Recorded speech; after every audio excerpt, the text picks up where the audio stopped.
Welcome to Wisecast. This podcast was created and fully funded by Wise Option with the intention to provide helpful information to our users via an informal conversational video podcast. This video podcast does not receive funds from third-party sponsorship or otherwise outside donations. It only represents our personal opinions.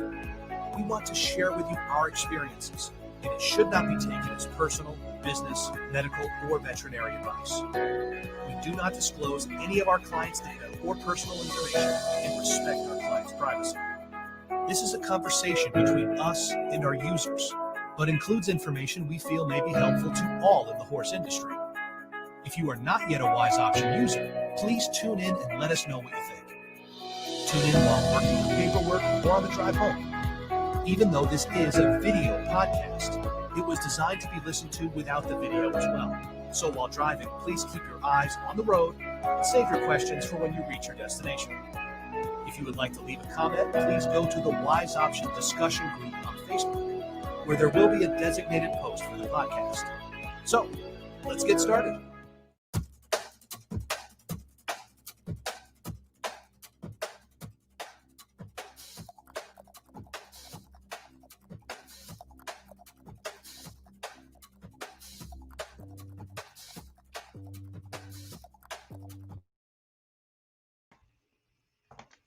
Hello, Eduardo. How are you doing today? I'm doing wonderful, Rachel. How are you? I'm doing good. I'm doing well. Thank you all so much for joining us today on Wisecast. We are so excited today. We've got a very special guest today, and I'm really excited to go ahead and start telling you about him. Today, we are going to have Kirk Edelman join us. He is a professional veterinary practice manager, consultant, author, and presenter. He is a founding partner of Innova Partners, LLC, a veterinary business consulting and management company providing directional management and back office support to veterinarians who want to better manage and grow their practices. Kirk is also the CEO of Equine Sports Medicine and Surgery, a large and rapidly expanding equine practice headquartered in Weatherford, Texas. In the 13 years since he took charge, this practice has grown from a mid-sized clinic to a premier 20-plus doctor practice encompassing racetracks in 6 different states, a world-class equine reproduction center, and a premier emergency and referral hospital. Prior to joining ESMS, Kirk also served as a hospital administrator for the Veterinary Medical Teaching Hospital at Texas A&M University. Kirk also worked as the large animal ICU and technical staff coordinator and the chair of the Infectious Disease Control Committee for the Veterinary Medical Teaching Hospital. Kirk has had years of veterinary technical experience in all aspects of equine medicine and surgery. He's written dozens of articles on veterinary technical and managerial publications and lectures on the technical and business aspects of veterinary practice. So Innova helps you both plot and your course through sometimes an arduous journey of veterinary practice ownership. Human resources, payroll, accounts payable, and accounts receivable are just some of the services that Innova provides. They can help you navigate your path and reach your goals. So we are really excited to have Kirk join us today. And without further ado, I'm going to go ahead and get him on. Hi, Kirk. How are you? Good. Hi. Thank you. Thanks for that great introduction. Well, we are very excited to have you, Kirk. Thank you so much for taking the time and let us pick your brain a little bit today. We are very excited. How are you doing with the COVID? Doing great. It hasn't really affected, luckily, knock on wood, my family, or we've had a little bit of COVID cases that are distantly related to the practices, but as far as business, it's done really well. We're having Is that right? a great year. Okay. Yeah. So far, would you say that it's on the minus, plus, slight minus, slight plus, or pretty much equal? We saw a dip early in like March, early April, and since then, all the practices we manage and the ones that we own have really seen an upswing in passing last year's numbers. So, especially the small animal guys, they've really seen huge numbers this year. I think people are taking better care of their animals. They're watching, they're home more. They're spending more time with their animals. So, not so much related to, of course, we are mostly equine practitioners here in our environment. There's some mixed practice and companion animals associated as well, but for the most part, I would say that equine is what is the predominant side of our business. Related, but just as an indicator, I was watching the other day on the news that SPCA had records in the nation. I think that this COVID thing made people, to get more attached to their animals. Yes. And then just giving kind of I don't know if I'm trying to read too much along the lines or, between lines, but that gives us a sign that, people are really attached to those animals. No wonder that veterinary practice is doing so well. Yeah, I mean, we've seen, and even the horse industry, racing really didn't take a hit, at least in the states that we're in. They raced all the way through. Our racing division has had, great years. I mean, our biggest problem is finding enough veterinarians to fill the work. Wow. I got a lot of tired vets out there right now. That's good to hear. All right, let me set the tone for this podcast. For you guys who are out there watching us, Kirk's been a very good friend for a long time. He has been using Wise Option for many, many years already, the reproduction centers that he managed. And we are now, of course, trying to introduce Wise Option also to the hospital side and doing a pretty good job in that sense. But every time I have this conversation with Kirk, it's amazing. And I think that you guys watching this today are going to have a pretty good glimpse of what's possible to do. The podcast today, as you know, Wise Option is always trying to bring, different options to the table and present to not only our users, but potential users.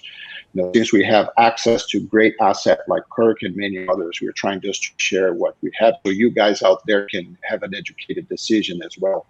And we very well know that veterinarians like to be veterinarians. They don't like so much the side of taking care of paperwork, or writing checks, or hiring staff, or replacing inventory stuff, or taking care of, marketing, social media, or even software like us.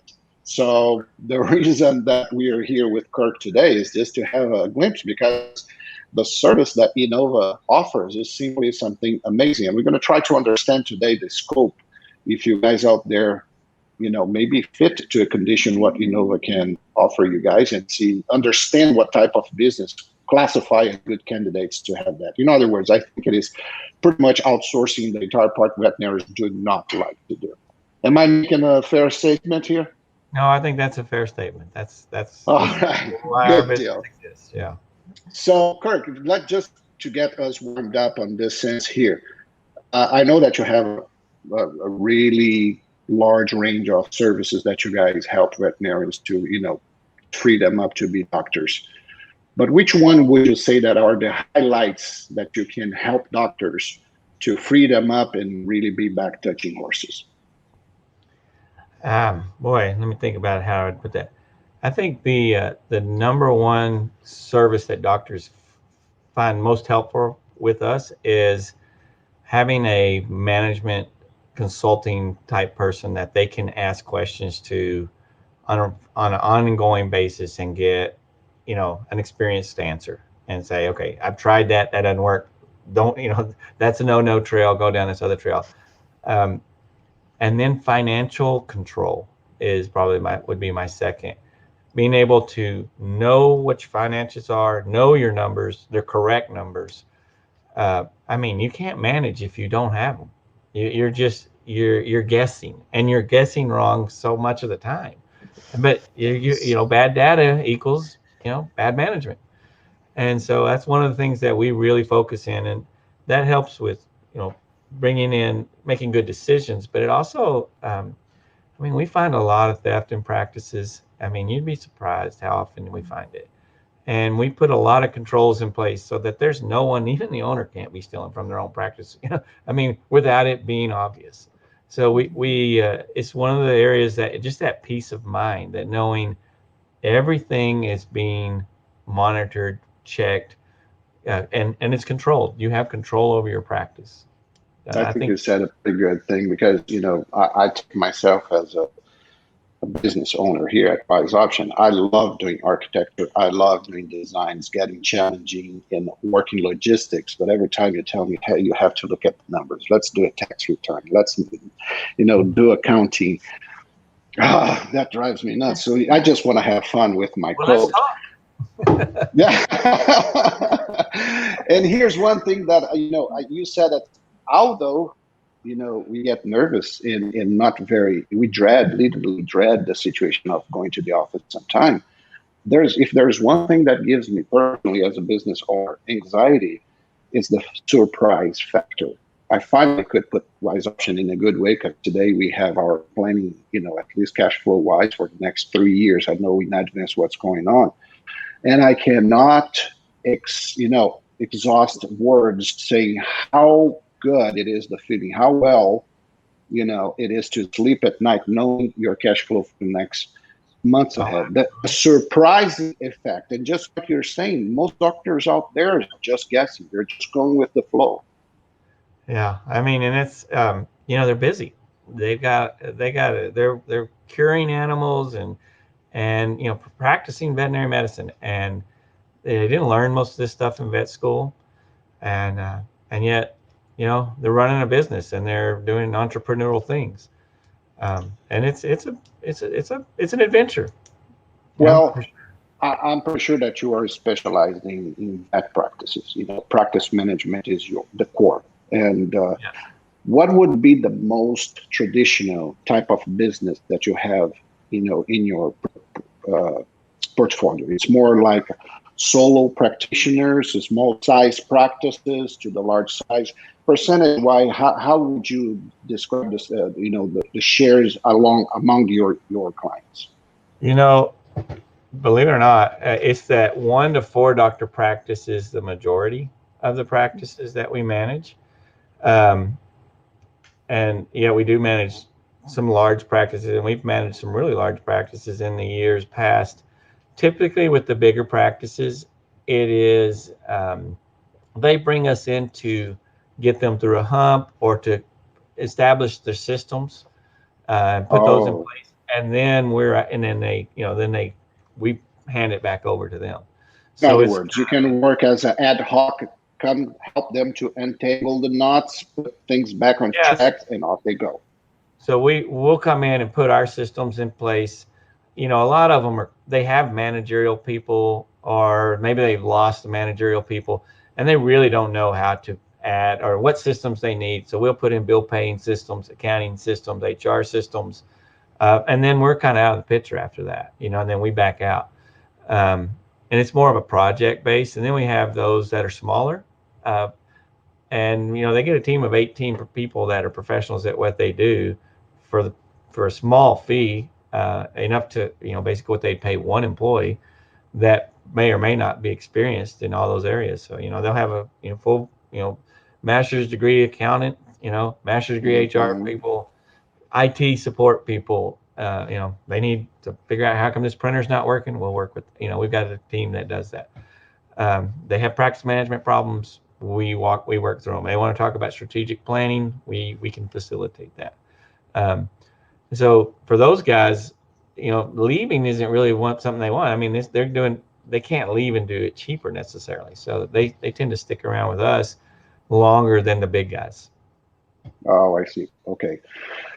Usually, what is the first thing, let's say, because I believe you have to have a start. You must have a start point. And usually, what is the first thing that you help docs? Let's say that I am a doctor and I'm hiring your services. I'm really nervous about this. I'm freaking out. I'm totally lost. I'm, irritated, nervous. I believe pretty much this is a scenario you should see out there when you're jumping and you're stepping in any facility. So what is the first thing you guys try to address when you get in a situation like that? Every practice is a little different. And I've done this before where they'll call and say, hey, I just have this accounting issue, and if I can just get help with this. And you go in, it's not necessarily an accounting issue. That's just a symptom. And it's just like, hey, my horse is limping like this. I just need it injected right there. Well, actually, that's not the case. We need to do a full diagnostic workup. And so for us, what I've found over the years is the best thing I can do for a practice owner is go in spend a day or two with their practice, interview their people, look through all the numbers they have, all the systems they have in place, and then come up with a roadmap that says, okay, from an HR standpoint, here are your weaknesses and your strengths. You know, your accounting systems, your IT, maybe your software systems. Oftentimes that's, you know, if they're not using their practice management systems to manage their practice, then that tells you a lot right there. Yes. You know, we'll go through their compensation strategies and their systems for that. We'll look at how they're utilizing technicians, how they're utilizing doctor schedules, whatever it is. I mean, and come up with a roadmap. Every practice is a little different. So I can't I really got say you. this is what we usually address. And then we'll say, here's the systems you need to put in place. And so we usually put those systems in place for them. Not all our clients are management clients. Some of them just use us for consulting. Some clients just use us for virtual CEO work, where they get a roadmap and then it's their job to put it in place. But we'll talk once a month and just help them down the path of, okay, now do this. You know, did you take care of these 3 things? Here's your homework till next month. Got it. And that can be great. Let me break you for a moment because I'd like to stay a little bit for longer on the first part. You said that you come in and you do kind of assessment plan first. And let's Yes. speak on average. Of course, I know that it might vary. Just one guy from 6 or 10 doctor practice, it's a different time range. So let's stay in between. Let's say that I'm a clinic with 3 doctors, total of 6 employees. Yes. In average, I will not hold you hostage of the number, but in average, how long does it take this first assessment round? How many days? You know, I would spend 3 doctors. I'd spend at least 1.5 to 2 days, and then I'll take Okay. about 2 weeks to write my report. Okay. And that report is here's what I found. Here's what I've uncovered. Here's your issues. Here's my recommendations, and that gives them something to start looking at and determining. Okay, and I've been doing it a long time, so I usually can. I find a lot of stuff You that have a they may good not. sense A lot what's of the going staff on. won't tell them what the real problem is. That kind of thing. Yes, I see. Do they get surprised when they see the reports, or most of the time it's like, I know it makes sense what you're saying. I was expecting this. Or some of them will say, really? No, usually we usually have supper the last night, and I start giving them, okay, here's what I'm seeing, and they are like, I was worried about that, or I knew that was gonna, but I don't know how to fix it. Well, okay, let me help you with how you address these issues. And a lot of times it's Okay. not what comes instinctively. Their instinctive management style, if it was working, they wouldn't have called me. All right. Sure. So I'm like, okay. And they're like, I'm going to fire that chick. Or oh no, that's the wrong move. Let's talk. Well, Let's talk our way.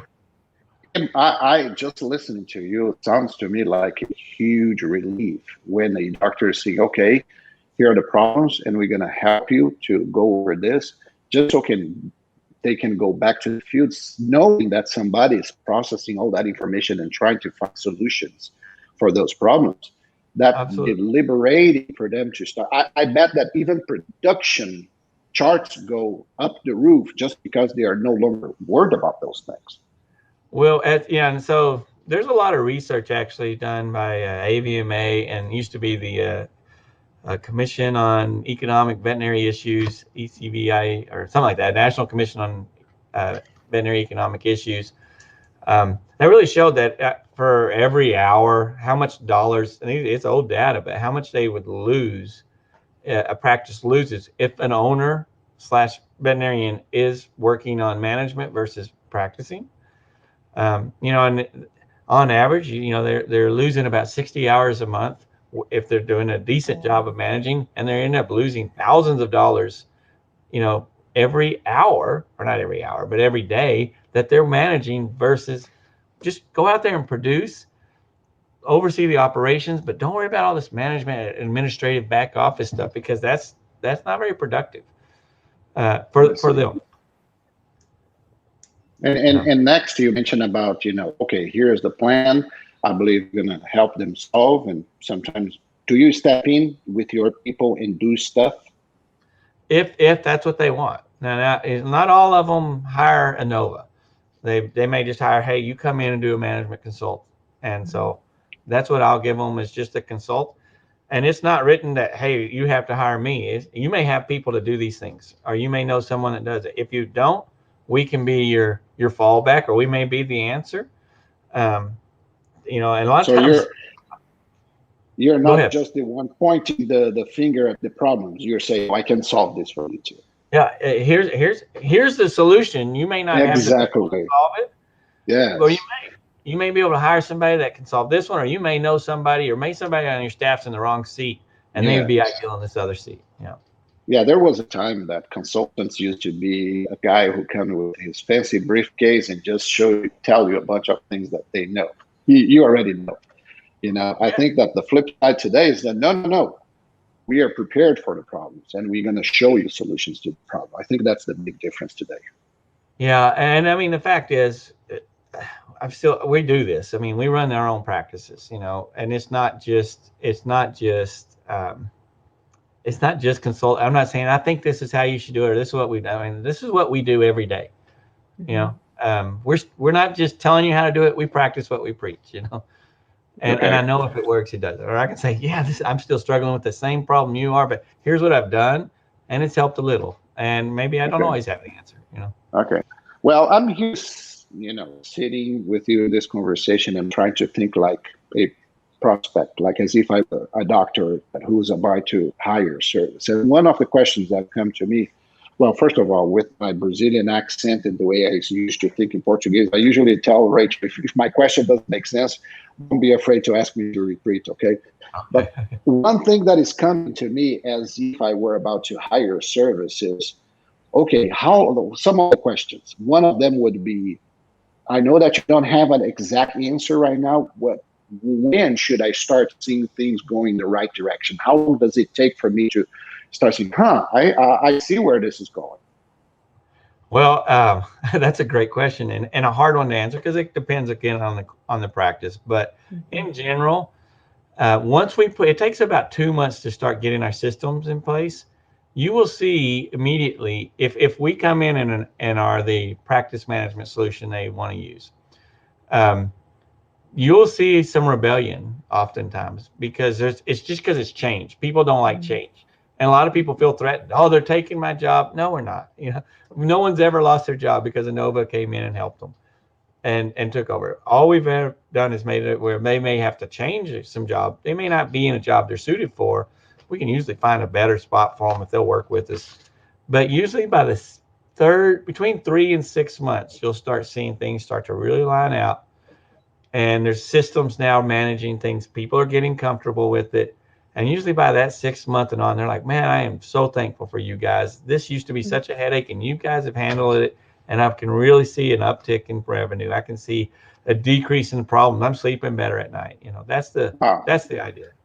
I don't have a practice, and I'm already feeling excited about this. But one word that struck me was when the word that you mentioned is systems. When we start implementing our system, and the first thing that came to my mind was McDonald's. If I want to be a franchise McDonald's, they would just, here's how the plant's going to be, the number of employees you need. You start here. That's how you greet people. This is how the cashier works. It's more or less a kind of the same thing for the veterinary practice. So you have tried different things, and you have your book of protocols and methodologies to implement. And how does it work? Yeah, that's exactly how it's not exactly franchise. I mean, they're not buying a franchise, but they are buying systems that have been proven, and are integrated together, right? So from HR to payroll to accounting to bill paying, bill collections. I mean, it's all meshed together and it works. And for those guys for a lot of practices to recreate all that you're going to spend hundreds of thousands or tens of thousands or millions of dollars, depending on your size, to put all those systems in place. And a lot of times you're going to try this and it's not going to work. And you're going to try this, and it's not going to work. And we spent 20 years figuring this stuff out, and coming out. And it may not be the only system out there, but it works, and it's really good for the practices that we kind of focus on, that 1 to I mean, 20, 30 doctor practices. Um,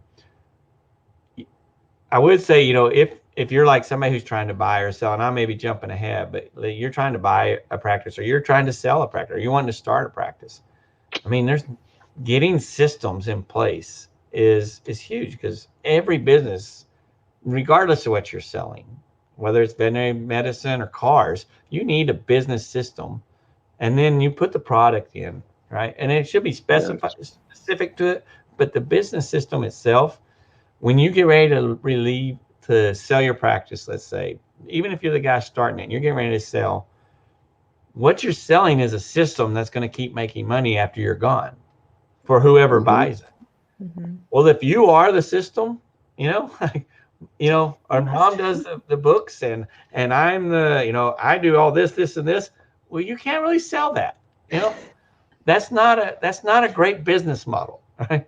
It may save you some money, but it's not like good. they say, you don't have a good business, you have a good job. Right. And we talk about that's the difference between having a company and having a job. You might have a nice job, but it's not a company. Right. You might be the if you owner, want a business, but you be able to go away for a year and it runs great, maybe better than when you were there. Now, that's a great business, and that's something that people want to spend money to buy. Yes. I usually, in my talks to people, I try to break down to the small guy, medium guy, and big guys. Would you say that your services can fit, or it's a good idea for who's starting, let's say graduates, people, new vets who are, getting out of school right now? Is Innova Services an option for them? Should they consider that, or maybe grow a little bit and then go there? I think that's a two-edged sword. If they can, it's not like we're not super cheap, right? So they do need to have some cash flow. If they can afford to invest some money up front, and that's usually they get sticker shock and then they don't do it. But if they can afford to spend the money up front to set these systems up right, that's a good expense and one that pays dividends down the line. So yeah, I think, and then we've worked for several startups. They do very good. Which I doubt to be the case, because usually those guys are getting out of college with debts. So probably you are more towards on the second level, which would be the ones who are having already their portfolio of clients, a revenue stream in a regular basis with a bunch of problems. So not necessarily huge, but that needs help badly.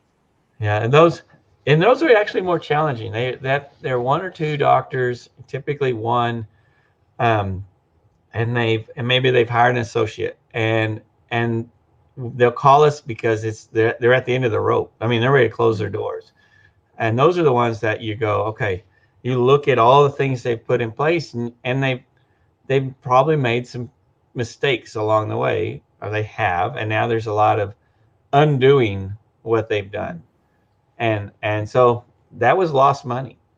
Gotcha. I've gone into some practices that have literally made the wrong decision every time, and I can't. I mean, we'll try, but a lot of times you can't help some of them. Really? It's just, yeah. There's practices that you go, you're gonna have to work more than 10 hours a week to make money, and you really can't afford us. Maybe their spouse is really the money earner, and they're kind of, I really want to ramp this thing up, but I don't want to do it myself. And you're in an area where there's no horses, but how do I grow my business? Well, it's hard. There's not any horses here. You may have to diversify, and maybe you join with somebody else. So I can't work with other people. Okay, well that may be a problem then. Yes. Well, there's not every problem has a great solution. I'm not the guy. Not always. Well, one thing that strikes us here at Wise Auction quite so often is the situation where we go to places that you see that sometimes we go to the software as the solution because things are so all over the place. And of course, technology, it's a big ally. That's a fact. But if you don't use it properly, it just becomes one more thing for you to do at the end of the day. Absolutely. Right? Yes. When we go and we do implementations, it makes such a huge difference. And for you guys out there listening to us, oh my gosh, it's night and day when you go to a place and they say, okay, it's overwhelming, but we have our protocols. The paper comes here, from here, goes here, from here. They know they have something that probably without technology, they cannot manage volume. They have the workflow in place. That makes our lives, as you come to technology, so you can, speed up the process through, using computers. But most of the times when we go to practices, it's a mess. There's no organizations. People are palpating horses without even doing check-ins on the front desk. Sometimes they're even collecting stallions, and they don't even know the name of the owner, not even the name of the stallion. We're so concerned about customer service. We are so, trying to do, our customers will not wait. There's a difference. I always tell people, have you ever tried to go to McDonald's and grab a hamburger without paying for it first? Right. I'm not saying that you should do that, but what I mean is, you must have a structure in your business, otherwise you totally lose control. And what you're saying to us today, it's like, at least to me, sounds like music, because you're going to have them to create that workflow, create like that march, like a marching band. My kid was in marching band during high school. So it was like, okay, let's rehearsal, make this happen.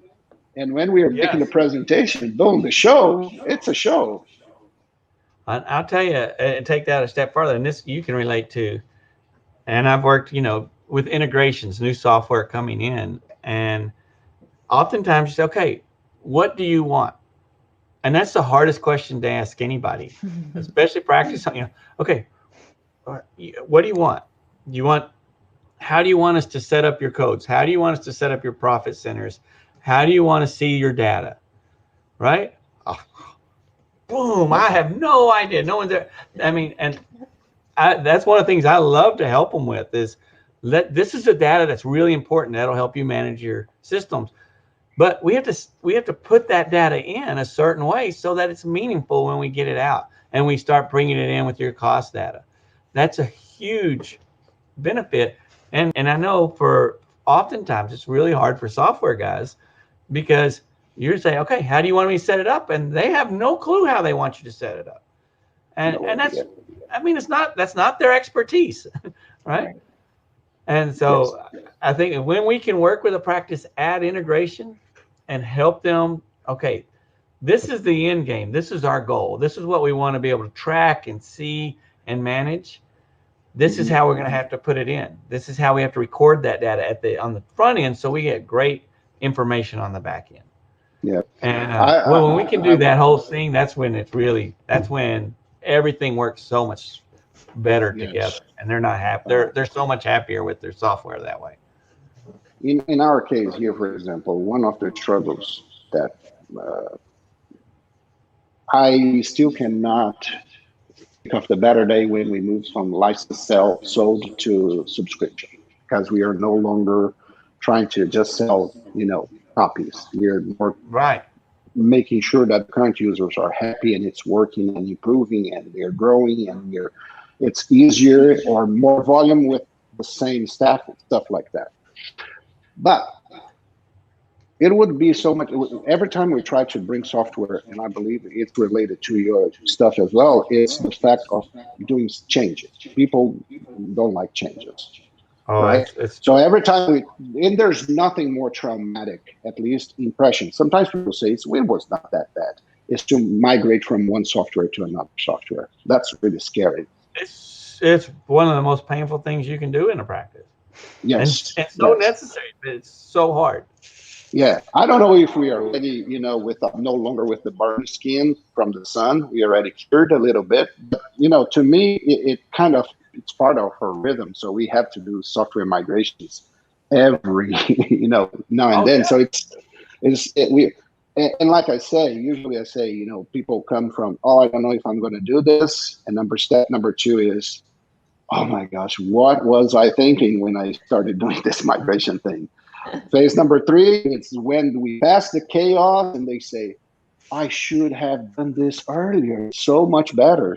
And then they started doing and seeing things, going in a good direction. I always use those steps as reference because it's so true. I repeat myself. If you watch the other podcasts in the past, you're going to see me saying that the same thing again, over and over and over. Now, today, we are concerned about the following. Rachel and I, we were, putting our minds to work together here, and we said, we must find a way to create prices for small places. Because if we start focusing on the small guys, even when they're coming out of school, by the way, today we have a very good promotion going on. The recent graduates, they have the first year free. They don't pay anything. Right. They don't pay anything. And on top of that, the second year, because we have the initiation fee, we're going to delay the initiation fee for 2 years. So the first year is no subscription. The second year, they pay only the subscription. And only on the third year, they're going to pay the initiation fee in 10 installment payments. So 10 payments. That's awesome. Why?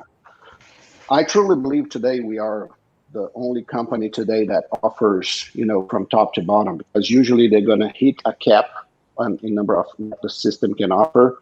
And then that system no longer, it's just that the system doesn't have the features that they need. I think Wise Option is prepared today from the solo guy to 20 plus doctors, no problem. We can handle everything. And all you could just scale up as you reach that point. So my intention is to create for all practices out there the chance to stay with one place shop. So you just, Eduardo, I'm ready for the next stop. Open the door, grab those modules, off you go. That's our idea. Do you have that kind of service as well? Have you thought about something in your services that could be more affordable to the small guys, and then maybe it's kind of a basic bookkeeping package, where they have professional bookkeeping. It's cash based versus accrual based, so it's not quite as good for especially equine practice, because a lot of AR oftentimes in equine. So. But it gives them better numbers than they can get otherwise. It does help them get onto the system. We're not giving, with that package, we're not giving AHR. We're not paying their bills for them. They pay their own bills, but they do get some access to some practice management expertise. They have people to talk to about their accounting, and they have some bookkeeping. It's a start, and for those small guys, a lot of times it helps them to get to the next level. And then at some point they realize, okay, I need full management, But for those guys starting out, that works. Go ahead, keep going. No, that's it. For those guys starting out, so, that kind of thing works. Okay, we talked about the small guys. Back to the mid-sized guys, 2-4 doctors, and here sitting on their position, I'm going to say, yeah, that sounds fun. But doctors also will say, that sounds like expensive. Is it? Right. No, if you actually look at if they added up what they spend in administrative salaries, what they spend on billing, bill paying, all the stuff they do, all their accounting software, I think if you added all that together, especially if they have people in those roles, you'll find out that we're cheaper. I know, looking at years and years of data, on the average, the smaller the practice, the higher the percentage. Upwards of 6 to 10% is what they're going to spend on management or the administrative back office stuff of their revenues. We're charging 5%, and then we even have a step down for after the first 2 years. So that's something that if they'll sit down and look at it, if they could really calculate their costs, if they had the sophistication look at it, we're cheaper than what they can do it themselves. Okay, that makes sense to me. Now, switching gears a little bit here, what is your preferable accounting system today? Accounting what? Accounting program system software. I think QuickBooks is still the most prolific, widely used. That's the one we're using for almost every practice. When they start getting bigger and they start having multiple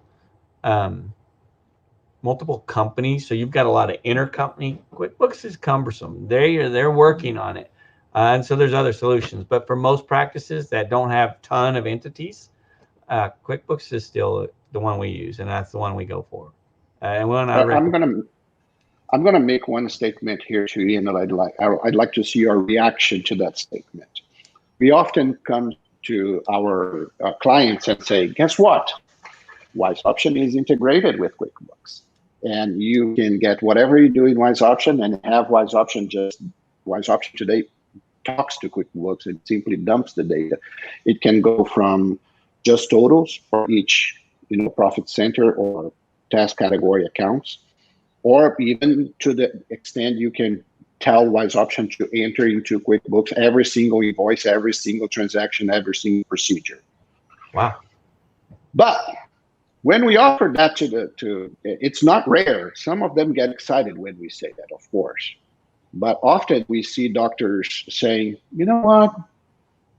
Okay, thank you, but we prefer to still have, just the reports and let our accountants make the entries because, there are several horses, our own horses, and we don't want to, masquerade revenue, which is not actually revenue. And it's going to sound as revenue in our final reports, and we don't have that profit because this is our own horses. Only when we sell those horses or utilize those recipient as whatever it is. What do you think about that type of statement we hear?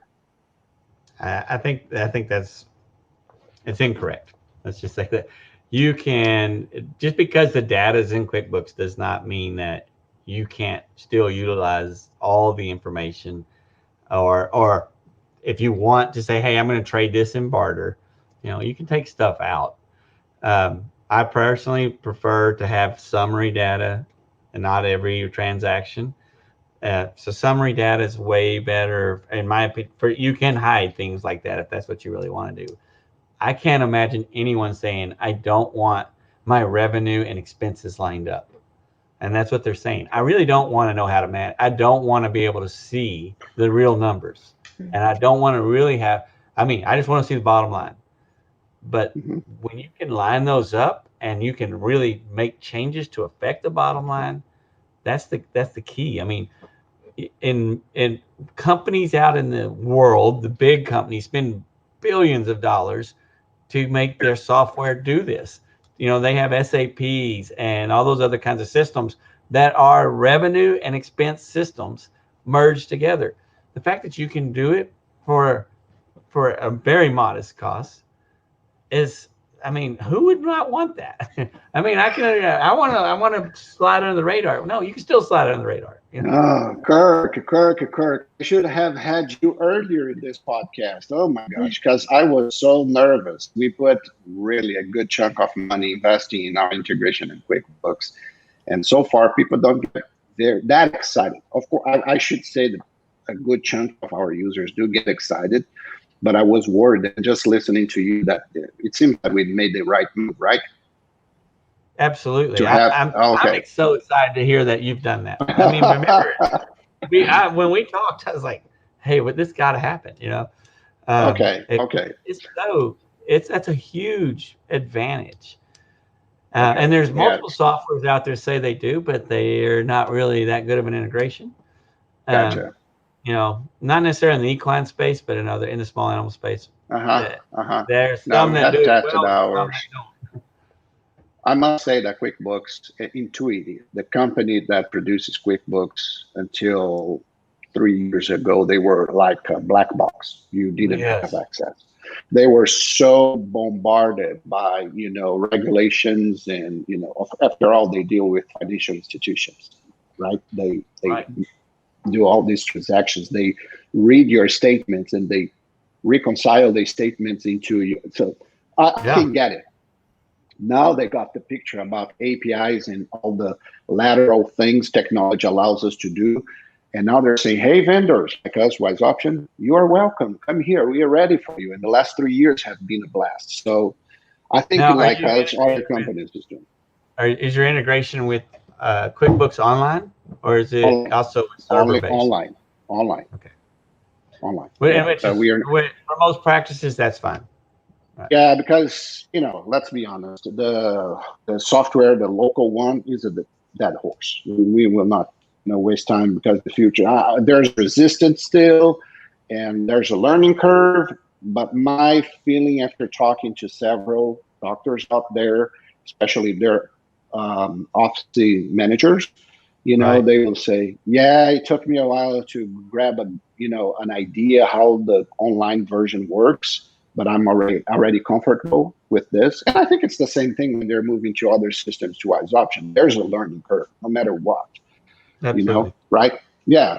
I think people are afraid of the learning curve more than anything else. Nobody wants to.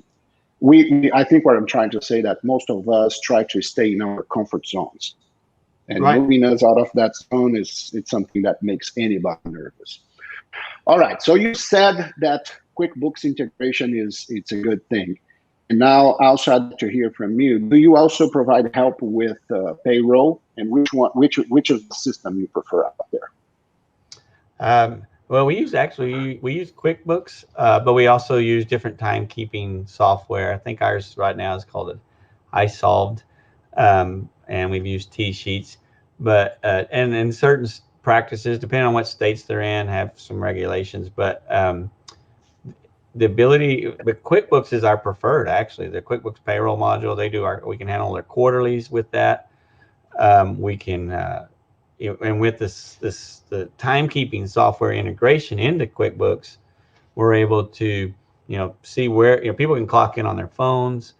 It's GPS marked, and managers can manage time. They can see live data. If they're doing PTO or paid time off, that is all kept in QuickBooks and can be fed to the employee. They have access to it. So, excuse me. I think I mean, we use QuickBooks. We've used others. They're not as depend. I mean, there's some commercially available ones that I would totally say stay away from. Some really popular ones, but they have a lot of limitations and are very Gotcha. difficult to get good data from. I would like sometime in the future, if you are willing to. There's a large company. Today, they are something like $17 billion company, and they are already IPO out there. It's a payroll, fully web-based. But guess what? They were started here in Texas. And the guys, I had the chance to go to some entrepreneur meetings with those guys, and they were one of the speakers. So it's something that I'd like to visit with you later with your technical eyes if you're interested. First of all, it's our neighbor, so we should give them a chance. All right here. Yeah. So number three, it's because they're already full web-based. They're already IPO. They're a public company.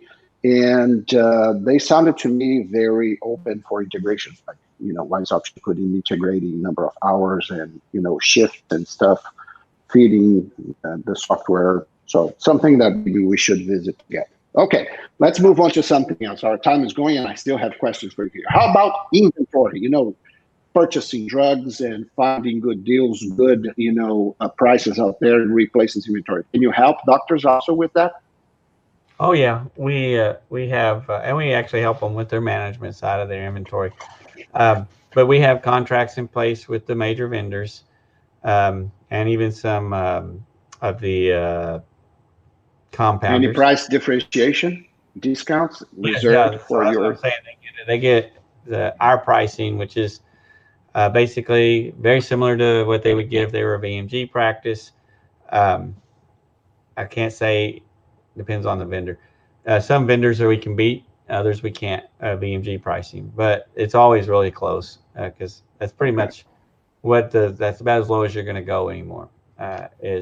We've squeezed we have squeezed and squeezed and squeezed till there's not a lot of margin left for our distribution guys. And so a lot of us can get it rock bottom. The guys who are not getting rock bottom pricing are the little guys, right? Somebody's got to pay the margin. So the little guys are the ones that actually pay higher, and the big guys are getting it a lot cheaper. And so we try to give the little guys our advantage of being big, and they join us now. They're part of the big guys. That's awesome. That's awesome. Right there, I see as a huge competitive advantage and even a pitch to sell your services because they're going to have access to things they wouldn't otherwise. And we'll even help them. They can submit their orders. We have a full-time order taker. That's all he does. He's our purchasing agent. He is buying for practices, and then he also does the back end stuff. So when the inventory comes in, He's checking prices. He's making sure it gets updated in the software. There's a lot of back end stuff, making sure that what we ordered is actually received and getting the packing list. It's amazing how often there's a disconnect. Well, I ordered it and you didn't get it, or you got it but no one accounted for it. The prices never get updated. That kind of thing. I even had some meetings with some of the IT departments in some of the large distributors out there, and we were talking, and we are so close. It's like magnet, we are so close that it's going to get to a distance that look, we're going to lock in. But we have not done yet integration with, in other words, what we're trying to accomplish is from Wise Option, you can place your orders and have the confirmation number and have the number pending there, minimum, maximums, and stuff like that.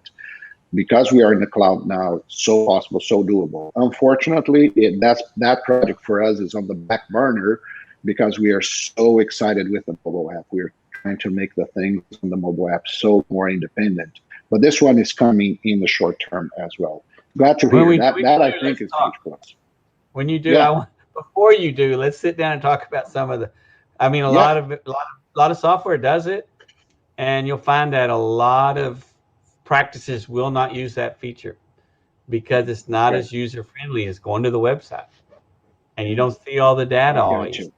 Well, we heard that from Global VAT Link. We had that exactly same warning from users out there when we mentioned about Global VAT Link, and it said, we have softwares out there that they do exactly what you're saying, but website is still easier. Global VAT Link, which by the way, it's our third podcast guest after you. So they're coming, and we're going to be talking here about that. I think they're August 13, right, Rachel? Global VAT Link. August 13. Okay. But anyhow, the point is that we received exactly the warning you're talking about. Be careful because you will create something, but it must be easier. Just like it's not enough. Right. It must be easier. And, Otherwise, they will stay on the website. And more utility. I mean, there has to be, oftentimes you want to order through software, but you can't see all the past purchases. What's on back order. They may not be in there because that link wasn't made. And it's just because the users weren't included when the development was being done. Gotcha. You had two different people talking, but the customer wasn't in the middle. Yes, that's true. Yeah, the customer must be involved in this case and say, "Yes, say, no, don't do that. I want to see this, and this." Right. Totally true. Yes. Well, we are getting close to the hour. This is going so good. I still have a few questions for you. We are trying to make this a pack in an hour. Can you stay a little bit longer with us? Oh yeah. Yeah. Okay. Let's keep going. Otherwise, Richard is going to start giving me signs here. So we have green time. All right. Now, do you also help companies and business with other things? We talked about accounting. We talked about payroll. We talked about, distributors and replacement, inventory management. How about marketing, social media, website, and stuff like that? We don't sell ourselves as a marketing company. We do help with, we work with marketing companies on behalf of our clients to put in websites. We've helped them design their logos or improve their logos. We've helped put in websites, and we've managed websites for practices. But I'm not going to go out there and claim that we're the best at it. A lot of times we'll get a whole bunch of, we'll get several quotes, and the practices go, "Oh, wow, that's a lot for a website." And they say, "Oh, we can do it for this, but it's not going to be that guy's quality, but it might be really close." Because a lot of practices don't have any kind of website. Like, they just don't have it, especially smaller ones. And just anything. But I would say we do a pretty good job with it. But most of the time what we'll do is help them go through vendors, and then we kind of, as if I'm their company, we consult with them and say, okay, this is what we think should be on the website. What do you think, client? What do you think, Dr. So-and-so? We've been working with the company, and we'll roll out a software together or a website together. And then the doctor will say, I like that. I don't want that. But because we've been doing it for years, we can say, they're not going to need this aspect. They're not going to need that aspect, but they do need this online bill pay. They do need this, you know. So I think we can help more with that. Then I would say we're not going to claim we're a marketing company, but we do an awful lot of marketing. We help a lot with marketing, I should say. If that helps. Okay. Okay. Not a lot of social media. We do some, but Mhm. that's not our expertise. If that's important to a practice, ideally you want to have somebody in house that's really good at it. If not, then there's a lot of companies out there that do that. And I bet that technology is a big ally in everything that you do because you must have access to the systems. And do you currently offer a particular software, or you let the customer pick along the variety of options out Oh there? no, the customers pick what they want. We don't, we make recommendations, but we won't. We've got customers on, you name it. We've had them on all kinds of software, but on the equine space, there's only a few of you guys that are worth owning, in my opinion. There's a lot of people have cheap stuff out there. Well, it only cost me $20, and now you're not happy, right? So, but there's only a few that we'd even consider recommending. Yeah. Okay. Well, you mentioned, preparing, leaving the job and start having a company, having a business. Yes. And I think the whole mentality behind that is down the road, it's when, you could probably sell your business. And of Right. course, you cannot sell if you are the business. There's no way you can sell yourself. Pretty tough. Yeah. So here I'm going to what the term they're using out there, and I thought very interesting: exit strategy. So that sounds very explanatory itself to me. Right. When is the point that I think business? I've heard that in school when I was doing my master's in my MBA, and they say you always start the business thinking how you're going to leave the business. It might sound weird, but that's how you should do it. So you Yes. start a business knowing how you're going to leave the business. And Absolutely. as weird as it might sound, it has a profound meaning behind those words. What are the most popular situations when vets are going for the exact exit strategy? What motivates the exit strategy, and usually what type of exit you have seen out there? Oh wow. I think it's really. That's a hard question. I think I agree with the idea that you should begin with the end in mind. Know how you're going to exit. I think the most common exit strategy is, and I don't know if this is still the case, but it used to be a garage sale when the veterinarian died. That was oftentimes the case. They say a lot, especially equine guys, are one kick away from retirement. And and I've unfortunately seen that play out. The better exit strategy is to have an idea of, Wow. okay, do I want this to go to, do I want to create a business that's going to go on afterwards? Do I want to phase out and be able to turn the business over to young associates that come in? Nowadays, in the last 2 to 3 years, we've got corporate buyers that are, will come in and historically have paid a little better. I think we're gonna see that bubble start to shrink, and those prices are gonna come back down and get reasonable.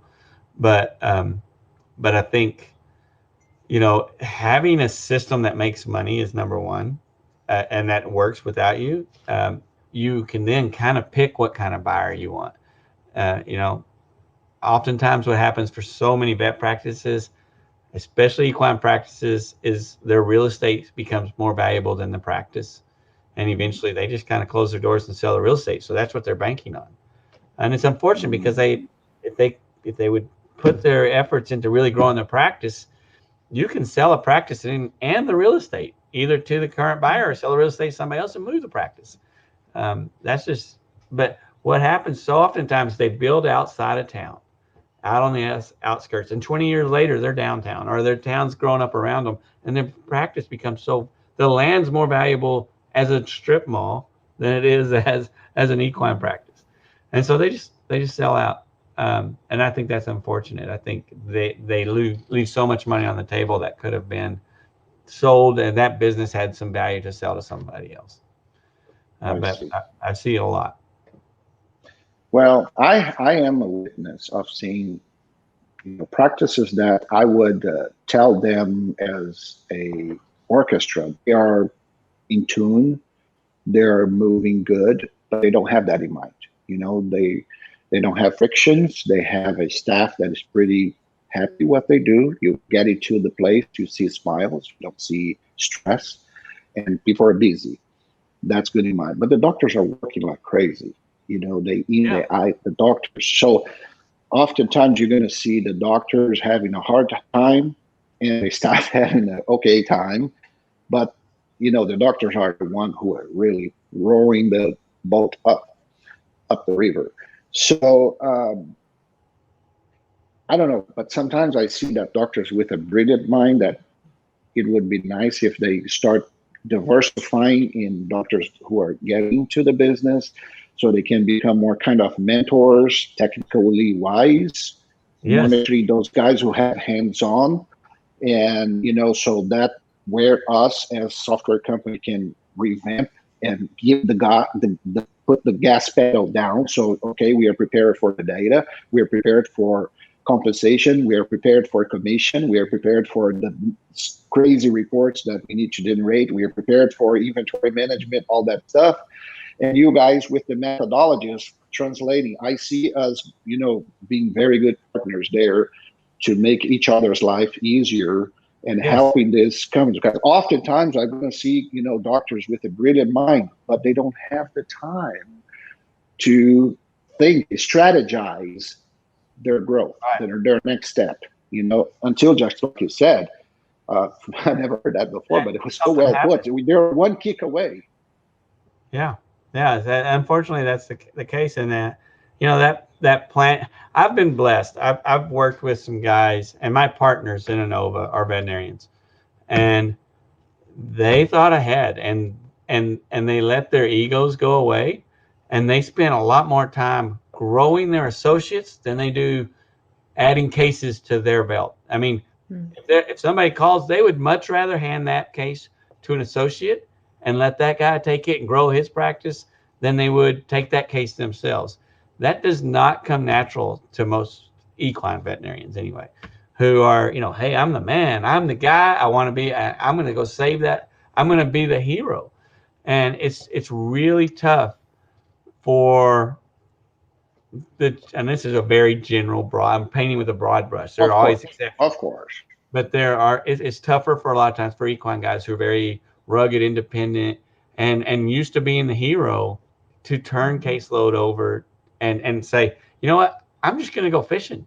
I'm going to let my other guys, I'll work half as much and let them work twice as much.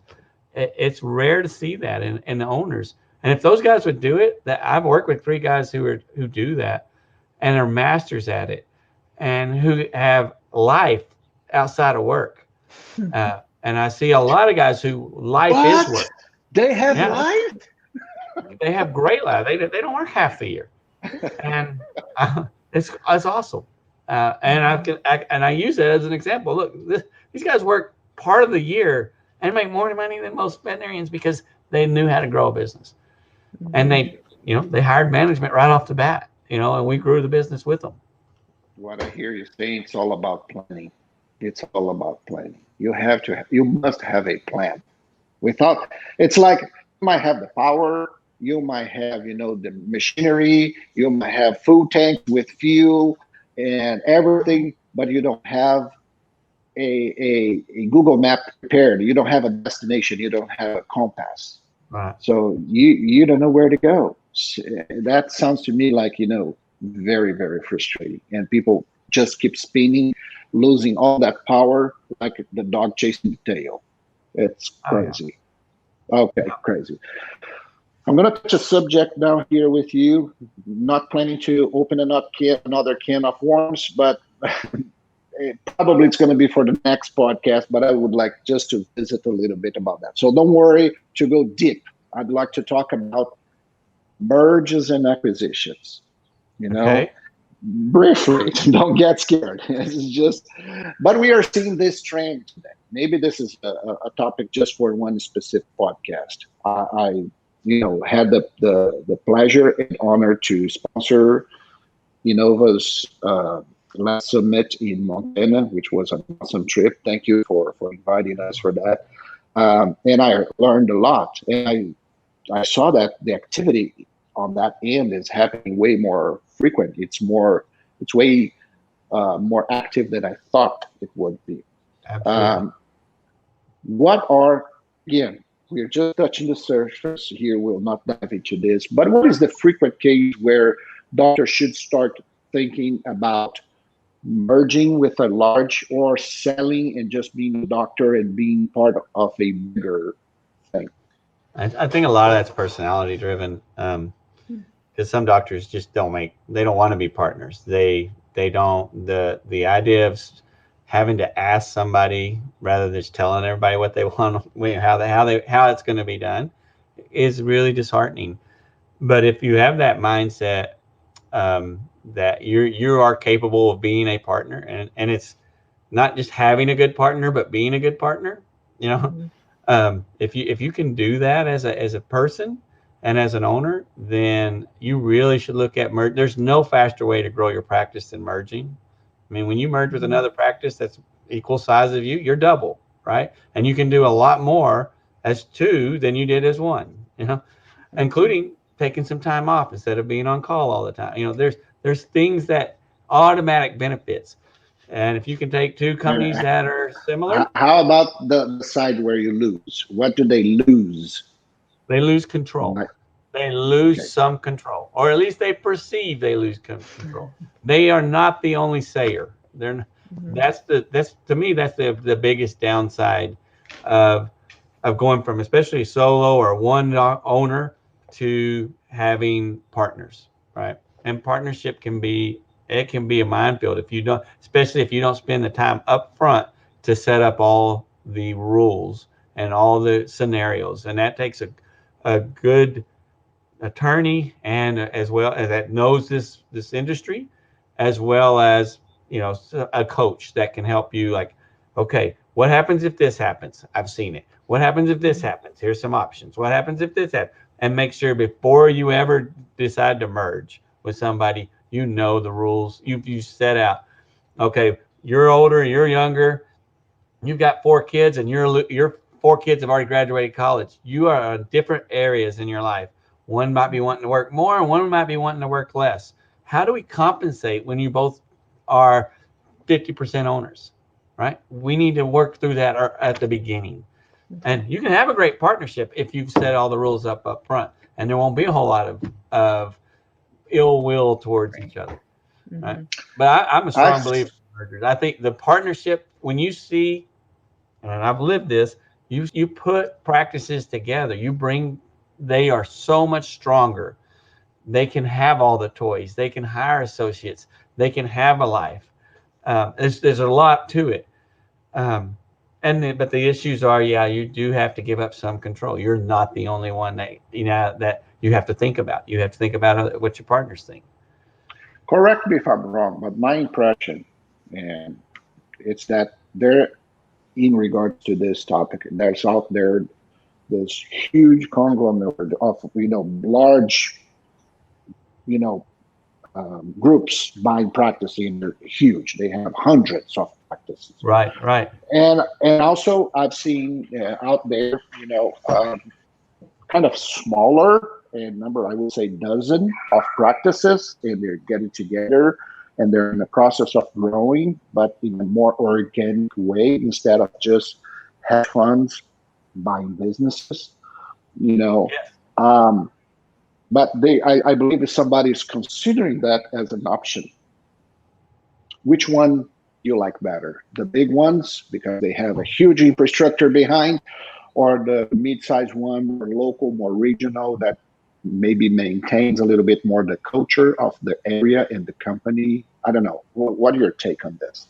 It depends on the veterinarian, where they are in their career. If you're looking to leave, you're looking at a 3 to 5 year exit, and you're going to be leaving veterinary medicine and you really you're ready to sell. You're probably going to get top dollar with the bigger guys. You know, a big corporate conglomerator. You definitely lost control at that point. I mean, it may be a year or two that they help you. You can stay around. You have a little bit of say, but eventually they report to stock or shareholders, and they report to whoever owns them. And so you become an employee not very long after you do it, even if you retain a little piece of your practice. I think if you're younger, or if you're more, you know, your horizon is not 3 to 5 years, it might be 10 to 20 years or 15 years, whatever. The idea of coming together with a group where you're not only selling your practice to them, but you're also a partner in that. You now are an owner of that group. That you still have a say. You're still working in your practice as long as you want. And you still probably have a lot of say in your own practice and a say in the bigger group as a whole, at least a voice. I think that's not a bad plan. I think especially down the road, the economies of scale, rather than everybody having the same bookkeeper and a bookkeeper, now you're sharing sources, you're sharing resources, and you're big enough to get things cheap. I think that model has a lot of validity to it. And for those guys that are looking for a longer term, they want to stay in the industry, they want to grow and grow and grow. That's a great model for them. Okay. Now, there's a lot you got to choose from. There's not a lot of equine guys doing that. Okay. You know, we've started down that road, and I know there's some other consolidators, but most of those consolidators that I know of are big money. They're owned by either foreign money or PI, private equity, PE. But you don't see just kind of grassroots. Hey, you and I get together. We'll swap stock, or I'll buy part of you, and you get to own part of me, and now we become, you know, that. There's not a lot of them doing that, but I think that's the future for equine guys. Small animal, there's a lot more opportunity out there. But yeah, it's completely different, different set of things. Yes, I got what you're saying. Well, guys, you're seeing what Wise Option is all about. You know, that's what we want to bring to you guys. It's, you know, brilliant minds like Kirk here today who made the time to talk to us about this.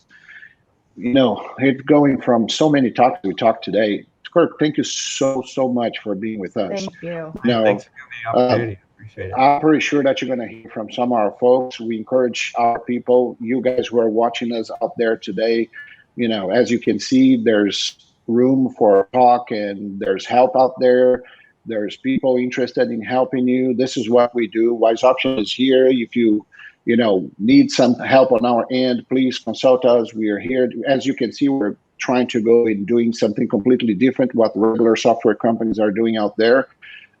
It's all about we working together. I am a true believer that we must do more than just software. We must really unite our forces, answer questions together, consult each other, because the obstacles out there are not easy. Now you're doing with pandemic. Who thought about things like that?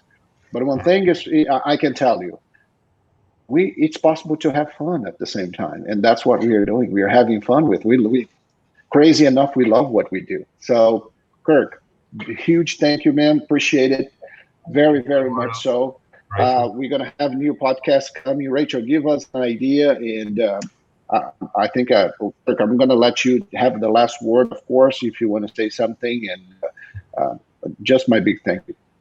No, I really appreciate you. If there's anything we can do to help you, Eduardo, or anyone watching, that's what we're here for. Give us a call. You can go to our website, novapartners.com, and see what we're about. Perfect. Thank you, Eduardo. Thank you, Rachel. Thank you. Yes, of course. Well, thank you again, Kirk, and thank you everyone who came and watched. We really appreciate it. We have some really exciting things coming up as well, including in 2 weeks on the 13th. I misspoke earlier. We're actually going to have Glenn Witt of Payment Innovators come and join us. Global Wetling will be the podcast after that. So again, we want to thank everyone very much for coming and joining us today. We hope everyone's staying safe out there, and of course, have a wonderful rest of your day. Take care. Bye-bye. was good.